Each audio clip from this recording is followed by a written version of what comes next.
Our next talk is going to be given by Adam Clark. Adam got his bachelor's, master's, and PhD, all from Iowa State University. His dissertation was predictability associated with convection allowing and convection parameterizing forecasts. He worked as a research scientist at SIMS from 2011 to 2015. He's now a research meteorologist in the National Severe Storms Laboratory. And some of his tasks, he's a planner and facilitator of the annual NOAA Hazardous Weather Testbed Spring Forecasting Experiment. And he's also lead scientist on the development, maintenance, post-processing, and verification of experimental real-time high-resolution ensemble prediction systems. So he's going to be talking about the storm scale modeling at SIMS, 40 years of cutting-edge science.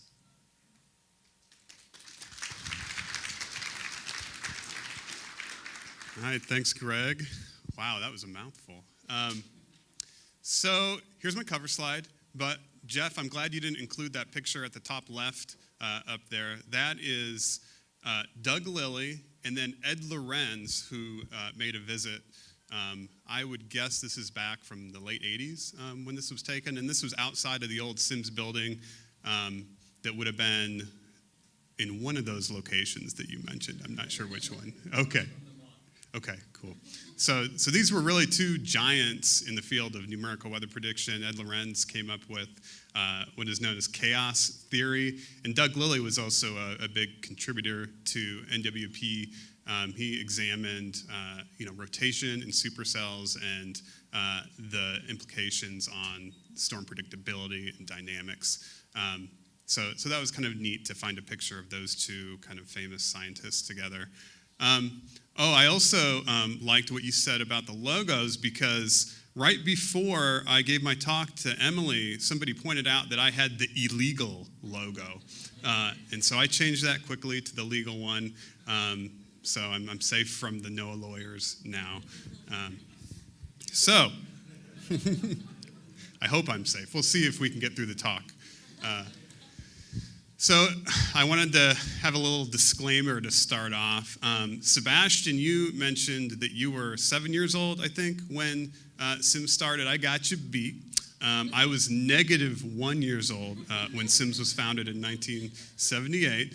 So that means I needed a little help putting together this talk, and these are the folks that helped me. I went to each of the people here, Lou, Harold, Eric, Jack Kane, Dave Stenzard, and Jeff all gave me some really useful information. And of course, there's a reason that they were able to provide this information, and I decided to represent it mathematically. I usually don't include equations in the talks that I give, but here that I think adequately explains why they were able to provide this information. I'm not trying to rub it in or anything, it's just a fact. I just realized there should be an over bar in the first image there anyway. That's okay though. That's why I don't put equations. Okay, so I decided I'd go about this very systematically. I figured 40 years, and I can divide that into 4 decades and talk about each decade. So in the first decade, really the main research from what I found that was going on at SIMS was observational studies of storms and weather radar development. There really wasn't any storm scale modeling going on yet. But I did find this picture of Lance Rothfuss, who I learned was a SIMS employee back in 1987. And he did work with this tornado vortex simulator, which I thought was pretty neat, and I wanted to embarrass him by putting this photo up there, so I figured I'd use that opportunity. And during this decade, really the foundation for storm scale modeling was being developed outside of SIMS. So Joe Klemp at NCAR and Bob Wilhelmsen at the University of Illinois were really two of the main figures that got this started. So this paper, Klemp and Wilhelmsen, 1978, really laid out some of the basic equations for modeling three-dimensional convection. And then you've got Wiseman and Klemp, Rotuno et al., 1988, the infamous, you could call it infamous, but But the very well-known RKW theory for long-lived squall lines was outlined in that paper. And so that's just some of the pictures of the folks that really got NWP for storm scales started in the 1980s.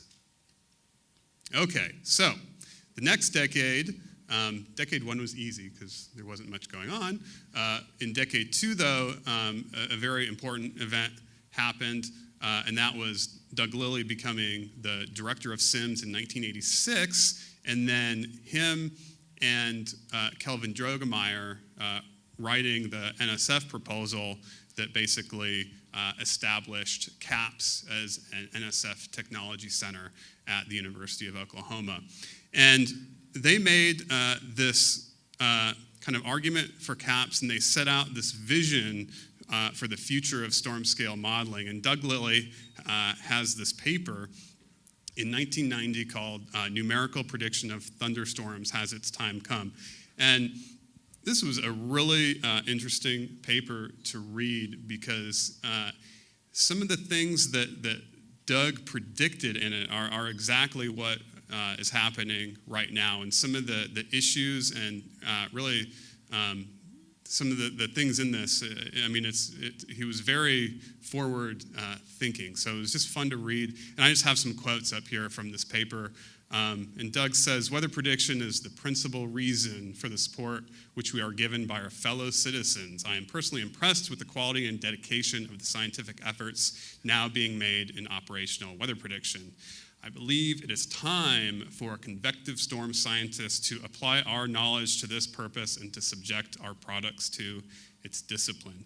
So this was kind of an important statement because up until that time, storm scale modeling was being done to understand storms, their structure, their dynamics, but it was never really envisioned that they would be used for operational prediction of storms. And so Doug put that vision out there, and that kind of started, I think, the idea of storm scale modeling for an actual prediction tool.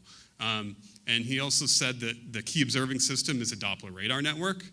That's very true, and that there is great scope for scientific, technical, and artistic creativity in developing imagery suitable for rapid dissemination and short-term predictions. So that, I thought, was a great thing to say. Right now, one of the main things that SIMS scientists do is come up with creative diagnostic and visualization tools and verification methods that forecasters can use for storm scale models and predictions. Okay, so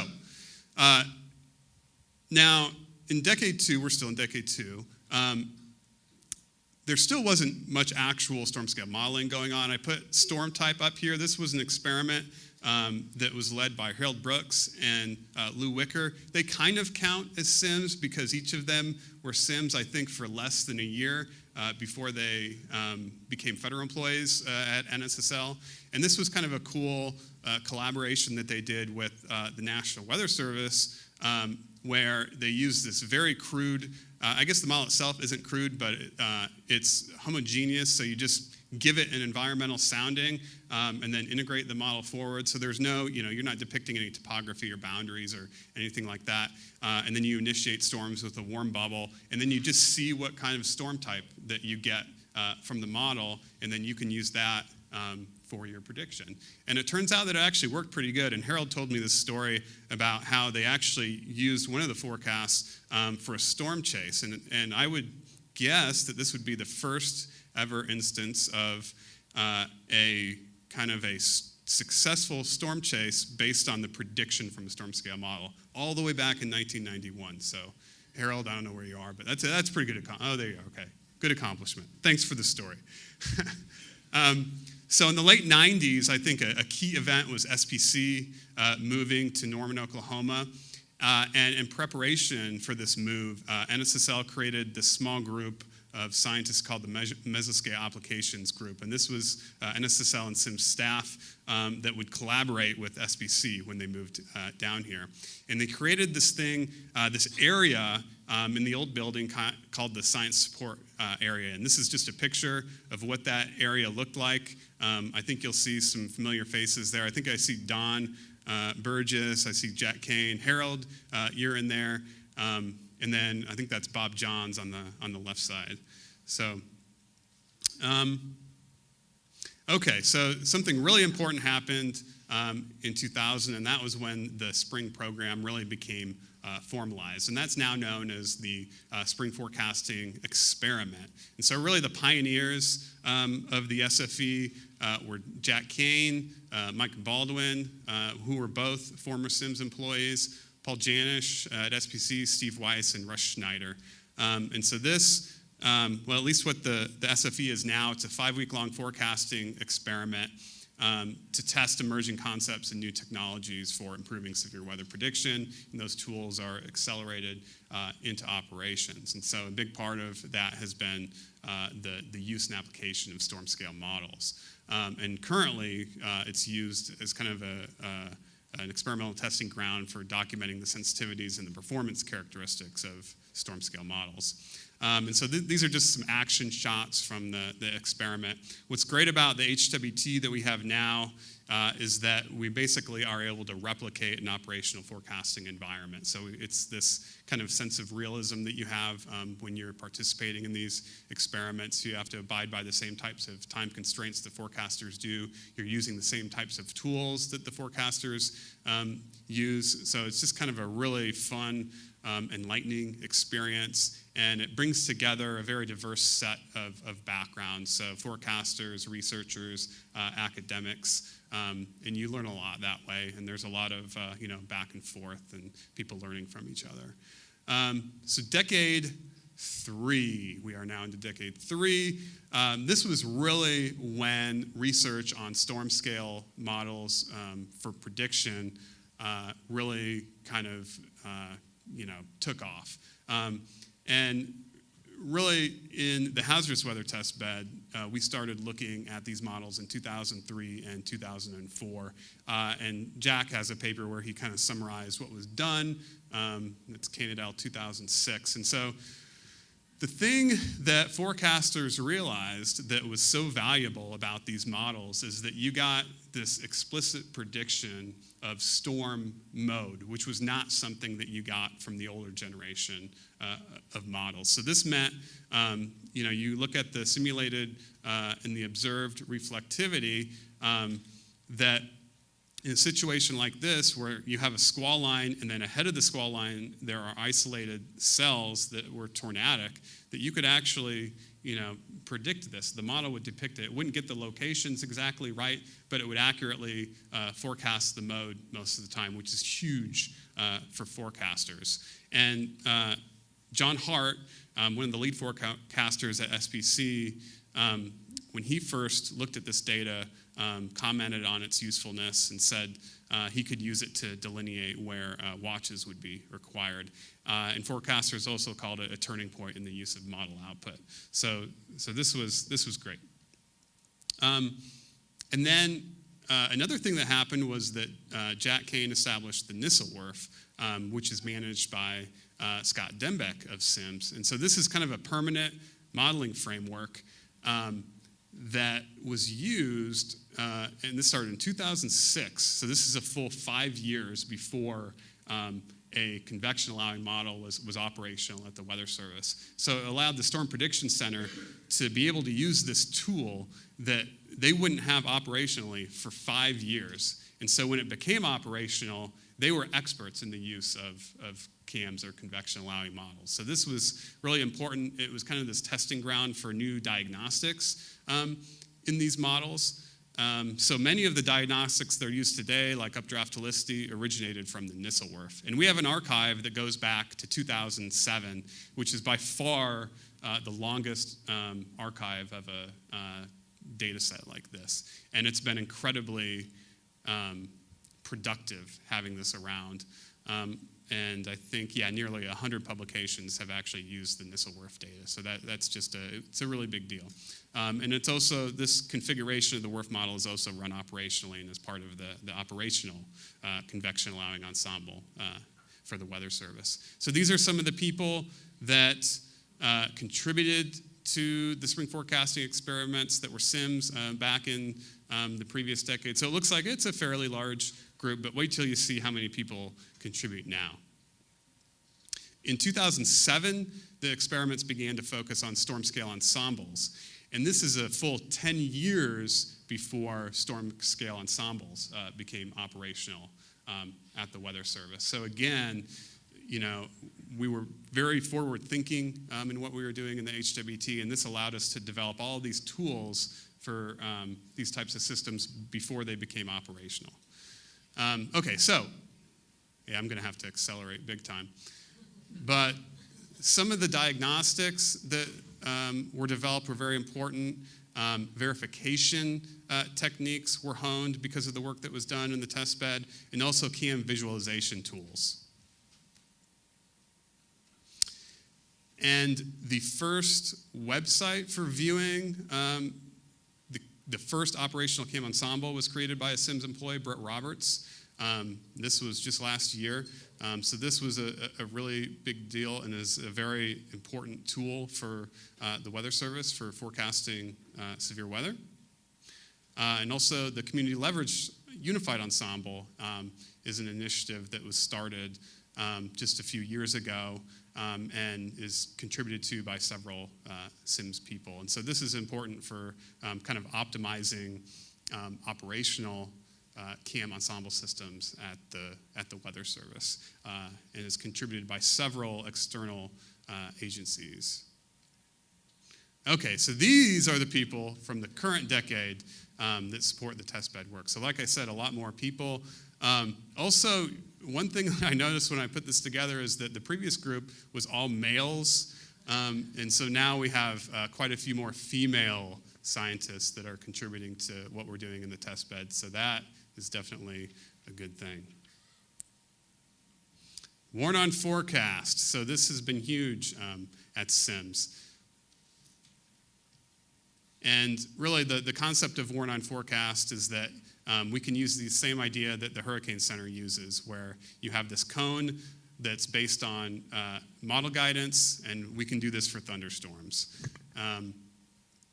So really the motivation for this is to address the gap in guidance between the watch and warning timescales. And I just got red carded by Emily over here, so which I kind of like. I like soccer. I'm a soccer referee, so I'm kind of into that. This is basically my goal, was to get red carded in this talk. So this is just this is what Warn on Forecast looks like today. These predictions, they go from 6 hours down to 3 hours, where we're really getting these narrow corridors storms, and then by the time we get to 1.5 to 1 hour predictions, really we're giving information on the warning time scale. And this was an instance of a very accurate forecast from just this past year of a tornado that occurred in Kansas. So how did we get here? We did a bunch of stuff, like all kinds of research. I can't even tell you how much. It was a big amount. So proof of concept, resolution, sensitivity, and predictability. Corey Potvin has been a big part of this research. He was a PCASE winner. I warned him that I was going to tell a joke about him, and so here it is. Are you ready, Corey? Corey has a dark side. This is a picture of him from the most recent SLS, and it may look rather like nothing's going on here, but he's taking some ice cream, but he trampled several children to get to the ice cream. So Corey, yeah, you better stop doing that. Okay, so Greg's getting up. Basically, I'm just outlining all the stuff that has made Warn on Forecast great. And these are the people that have contributed to it, a big group of scientists, many students.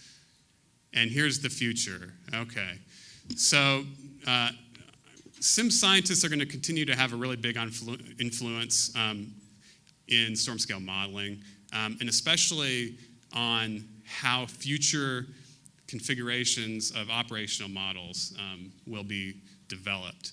Warn on Forecast will go operational. That's going to be huge, and it will probably change the way that research is done for Warn on Forecast when there's an operational system, and then at the same time development and research going on. And I'll just leave it at that and take any questions.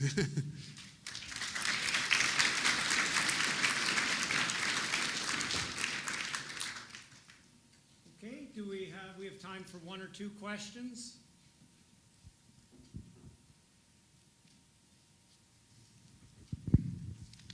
Okay, do you think anything, we talked a lot about worn-on forecast as one of the new techniques. Now, thinking about what's going to be the new technique in 20, 30 years, do you see what will the future hold beyond that? Yeah, it's hard to even imagine what we'll be doing in 20 to 30 years. I mean, if you look back 20 to 30 years ago from today, how crude the modeling systems were. But, as we get faster computers, we'll be able to use much higher resolution. I hope in 20 to 30 years we'll be resolving tornadoes and we'll be making extremely accurate predictions of them, 1 to 2 hours in the future. And really the big hurdle that will have to be overcome will be data storage. And I don't know how we're going to address that, but that's going to be a big issue. But I'm sure we'll figure it out. There's lots of smart people that are really young, and they'll solve all of our world's problems. So. And would you say the bigger limitation is computer resources or physical understanding at this stage for making the next development? Well, in my opinion, it's computer resources. So, I mean, we still have a lot of gaps in our understanding, but yeah, to me, it's computer resources. You can disagree if you want. But.